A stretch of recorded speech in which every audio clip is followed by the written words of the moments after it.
അയ്യങ്കുന്ന് പഞ്ചായത്തിലെ വാണിപ്പാറയ്ക്ക് സമീപം കളിത്തട്ടംപാറയിലാണ് വന്യമൃഗം വീട്ടുമുറ്റത്ത് കെട്ടിയിട്ടിരുന്ന വളർത്തുനായയെ ആക്രമിച്ചത്. കുന്നേൽ ജോർജിന്റെ 4 വയസ്സ് പ്രായം വരുന്ന വളർത്തുനായ്ക്കാണ് ഗുരുതരമായി പരിക്കേറ്റത്. ഇന്നു പുലർച്ചെ 4:30-ായിരുന്നു സംഭവം. വീട്ടുമുറ്റത്ത് കെട്ടിയിട്ടിരുന്ന വളർത്തുനായയുടെ കരച്ചിൽ കേട്ട് വീട്ടുകാർ വെളിയിൽ വരുമ്പോഴേക്കും നായയെ ഉപേക്ഷിച്ച് വന്യജീവി ഓടിമറയുകയായിരുന്നു. നായയുടെ കഴുത്തിലാണ് ഗുരുതരമായി പരിക്കുപറ്റിയത്.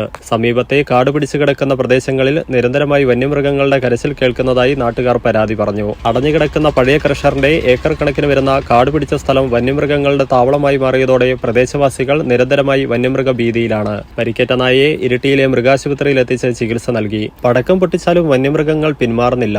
കേരള വനാതിർത്തിയോട് ചേർന്ന് കിടക്കുന്ന കളിത്തട്ടംപാറ പ്രദേശത്ത് കടുവ, പുലി തുടങ്ങിയ വന്യമൃഗങ്ങളുടെ സാന്നിധ്യം സ്ഥിരമായുണ്ടെന്നാണ് നാട്ടുകാർ പറയുന്നത്. മാത്രമല്ല, വനത്തിനു തുല്യമായി കാടുപിടിച്ചു കിടക്കുന്ന ഏക്കർ കണക്കിന് വരുന്ന സ്ഥലം വന്യജീവികളുടെ കേന്ദ്രമാണെന്നും അവർ ആരോപിക്കുന്നു. വന്യമൃഗങ്ങളുടെ ഭീഷണി കാരണം പകൽ സമയത്ത് പോലും കർഷകന് കൃഷിഭൂമിയിൽ ഇറങ്ങാൻ കഴിയുന്നില്ല. പുലർച്ചെ ടാപ്പിംഗ് ജോലിക്ക് ഇറങ്ങുന്നവർ പടക്കം പൊട്ടിച്ച ശേഷമാണ് ജോലി ആരംഭിക്കുന്നത്. ജോലിക്കിടയിലും പടക്കം പൊട്ടിച്ച് സ്വന്തം സുരക്ഷ ഉറപ്പാക്കേണ്ട ദുരവസ്ഥയാണ് കർഷകൻ നേരിടുന്നത്.